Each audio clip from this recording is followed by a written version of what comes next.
screws shouldn't be the same color, right? I'm the general manager at Dave's Guitar Shop in La Crosse, Wisconsin. We were just notified this morning that a guitar, $15,000 guitar that we sold over the weekend was indeed a credit card fraud. I was like, hey, what do you guys want me to do? And in writing, they told me to go ahead and purchase it. They're telling me that they never prompted or asked you to purchase that. My plan is to list this guitar as stolen.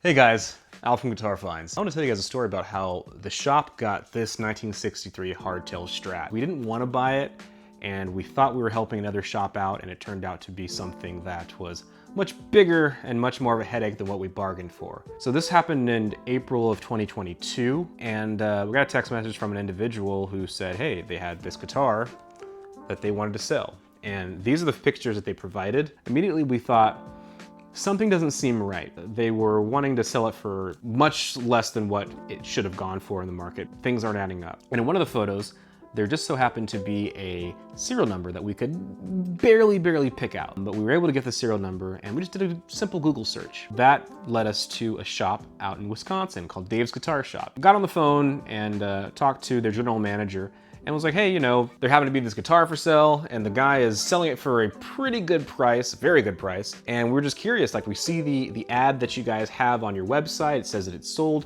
When did you last sell it? The general manager came back and told us that they had sold it 2 weeks prior. When that was told to us, we immediately knew that there was something wrong, because you don't just go buy a very expensive high-end vintage Stratocaster for, you know, 5 digits and then go ahead and sell it for like about half, if not more than half. So we let them know, we think this is credit card fraud. We're obviously not entirely sure, but you know, if there's smoke, there's probably gonna be fire.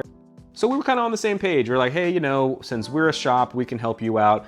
We're here, the guy wants to sell it to us. Let us know what you can do. We're here to help. And we went back and forth a couple times. We actually went to the local police department, told them the situation. Because there was no police report in Wisconsin, we weren't able to do anything.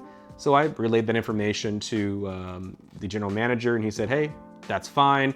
We're working on it. I'm talking to Dave, the owner, and we're trying to sort out, trying to get this this paperwork underway so we can go nab this guy and we can get this guitar back. The idea was pitched by Dave's Guitar Shop, which is, hey, can you please go and buy it for us on our behalf and we'll pay you back. And that is where things got a little bit tricky.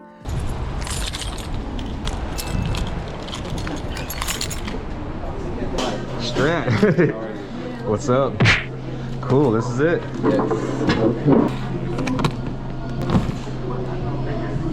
Do you know if all the pickups work and stuff like that? Oh yeah, everything works. What's that? My friend who you originally talked to. Oh, Timmy? Timmy. Oh, you're Timmy, okay. What did he tell you his name was? I thought he said, I don't think, maybe he didn't even say what his name was. You probably didn't, but he's real weird about it. He always thinks like, somebody's gonna rob me, somebody's gonna rob me. I buy and sell a lot of guitars, so I always like to know the story behind it, you know? Well, I don't really know much about, I just know he had them, like he gets them all the time. Hold up, wait a minute, something ain't right. And he had it and he was like, have somebody, you bought guitars from him before? Bought guitars from before? Have you bought a guitar from him before? I don't think so, no. Oh, maybe I got you mixed up with somebody else because he told me that he was like, this person bought a guitar from me before. They're gonna buy more guitars. I don't know. I just know he did a lot of guitars. Always this brand. It's always, oh wow. Yeah, because before like he was like, there was one guy. He doesn't sell to people a lot. That's why I was like a person. Because normally he'll take them to Guitar Center. So yeah, just like I don't know.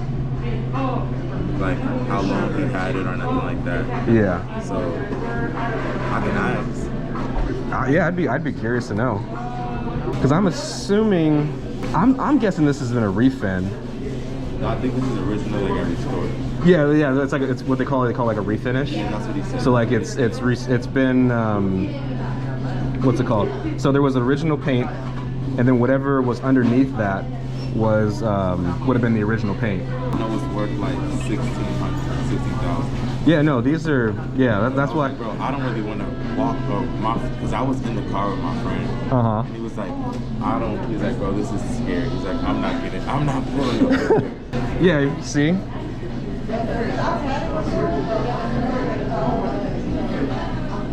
So we did a couple back and forths between the seller and Dave's Guitar Shop. I'm texting them, and it came to the point where the seller was not willing to accept the offer that I was giving, which was, I mean, considering they got this for free, like, it was a good offer. But they weren't willing to budge, so I relayed that information to the general manager at Dave's Guitar Shop, and they were like, yeah, go ahead and buy it. So we struck a deal. And I now had this guitar, which I did not want. That's when things got a little bit tricky, to say the least. Got back to the shop and basically was like, okay, hey, I have the guitar in hand, so what's the next step? And Dave's Guitar Shop insisted that we ship the guitar to them before getting paid. And that was kind of a red flag for me. I won't even say kind of a red flag. It definitely was a red flag because as I told them earlier in a text message, I was like, hey, you know, I don't want to be left holding the bag on this situation. Like, if I send this guitar to you and I never hear from you guys again, granted, you are a huge shop and I know you guys do a bunch of sales and, you know, all that sort of stuff. I was still a little bit concerned. The general manager said, hey, you know, we're a big shop, you're a small shop, you can trust us. And I'm like, okay, well, that's, I want to, but like, this is a lot of money to just ship off to you guys and hope that you pay me, you know? And full disclosure, I understand where they're coming from, which is like a random guy messages them and says, hey, there's a guitar that, or not even a random guy. I mean, by this time, GuitarFinds it wasn't to this level of sophistication, but it certainly was a legitimate shop. I mean, I showed videos and YouTube videos of like, hey, this is a shop, here's all the stuff we have, you know, this is who we say we are, and you know, this is who you're talking to. So I understand their hesitation, and but I also knew that I wasn't going to just go and ship this guitar off and hope for the best. So it got a little bit weird. They were saying, well, we don't trust you, and you know, just send us the guitar. We're Dave's Guitar Shop. We're this huge shop, you know. So ultimately I said, hey, I would really appreciate if you guys pay me and I can ship it any way you want. Or even better, if you guys have someone in the San Francisco Bay Area, because if you're a big guitar shop, you have to, I'm sure you know someone, one of your employees knows someone in the Bay Area that can facilitate this transaction. I offered that to them and they were against it. They said, no, only thing we want you to do is ship it to us. And I said, well, I don't feel comfortable doing that myself. So it was at a standstill at that point. And then I got this phone call. From what I've determined, it appears that somebody unknown, whoever this Charlie McCabe, I don't know if that's fake name or not, used a credit card. I have no idea who the victim was, where it's from. Used their credit card fraudulently to purchase this guitar. Once the purchase was made, the guitar was shipped to this person. This person took the guitar and it sounds like made contact with you, and then sounds like initially you turned the person down because of you had suspicions that it was fraudulent due to the fact that you recognized the guitar from Dave's website, and the fact that this person was trying to sell it so cheaply. Correct me if I'm wrong at any point. I went to the Emeryville Police Department. They said that since there was no police report, nothing could be done. Dave's Guitars also went to, I guess, the La Crosse Police Department. They said there was no crime. So I was like, hey, what do you guys want me to do? And in writing, they told me to go ahead and purchase it. So I said, okay. And I purchased it on their behalf. Do you have that writing? I sure do. This writing happened before the purchase, then, because they're telling me that they never prompted or asked you to purchase that, and that basically it happened from you had offered to buy it if they were able to send you the money, they declined, and then it turns out at a later time you bought it, and then the conversation began of continuing out the possible them giving you the money in return for the guitar. They're saying that they never prompted you or told you, yeah, go ahead, buy it, your own money. I video recorded myself purchasing it. I video recorded myself being in contact with the general manager, Taylor at Dave's Guitars. Yep. I also have text messages from, I believe, his personal cell phone telling me to buy it, plus a video of Taylor that he sent to me that I was going to show the Emeryville Police Department to say like, hey, like, I think there's a crime here that's being committed. Can we somehow work something out?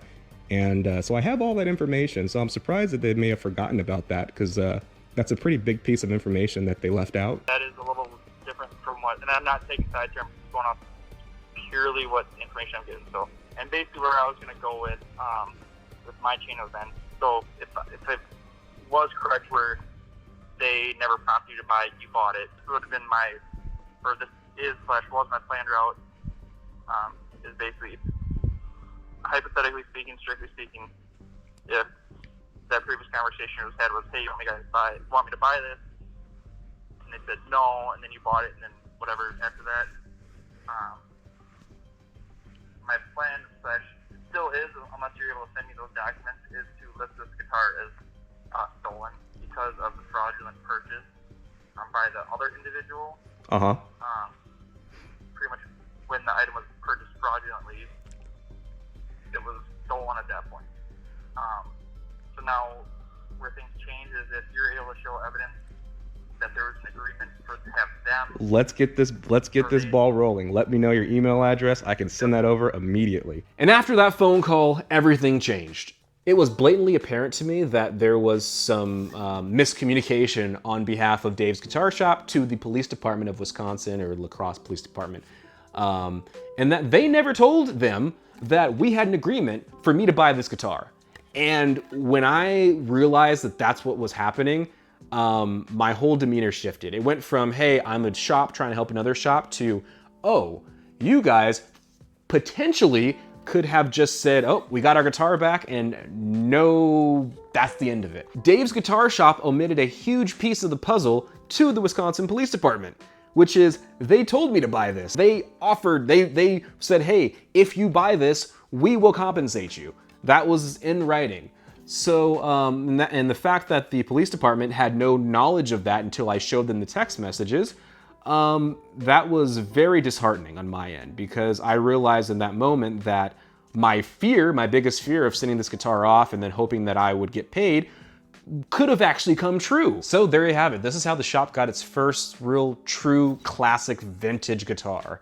That was really just like a wow guitar, which I wish we had a different story to tell for this particular guitar, and it being kind of the first true awesome vintage guitar that I've actually, I can't say I've ever held, but definitely one that I've had in the shop.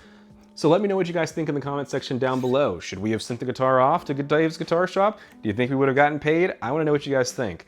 And if you've ever had a good, bad, and different experience with any guitar shop, let me know in the comment section down below. I want to hear about it. I truly want to kind of get a discussion about, hey, you know, what's the right thing for a shop in this situation? What's the wrong thing? If you think we were in the wrong, if you think they were in the wrong, if you think both parties were in the wrong, I want to know what you guys think, and I actually will respond. So thank you guys for watching. Al from GuitarFinds. Bye for now.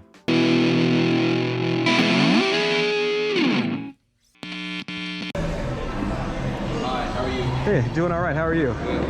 Nice to see you again. They're both right there. Okay. So this is it.